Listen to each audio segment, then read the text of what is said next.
આજે તો હવારમાં મળી ગયો મોકો ફોન કરવાનો. ગાય પડી ગયેલી હતી ટાંકામાં. કેરની પડી હતી ખબર નથી. અમારો મિત્ર ગયો એ બાજુ બાથરૂમ જવા તો જોઈએ ને કે સુરેશભાઈ અહીંયા ગાય ટાંકા અંદર પડી છે બિચારી, ઉફાળા કાંક મારે. અમે જઈને જોયું તો ગાય હતી. માથે સાંભળો હતો એ પેલો તોડી નાખ્યો ગટર વાળો.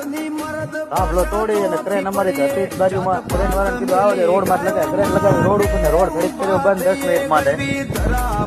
અને ભાઈ સીલિંગ થી પટ્ટેથી ગાય ને ઠીંગડે મરાવો નાખી ગાય ને ઉપાડવાનું કર્યું. ગાય ને ઉપાડી કમ્પ્લેટ આરામથી મસ્ત ઉપાડી સાઈડમાં કરી અને ગાય ને બચાવી ખોલી. મટવું એ કરમય મારો અજમાઈ લેવાનો હોય જે પાવર તમારો. જાત પાત મેલી ગાયો માટે ઉભા થઈએ. બાકી વડે ની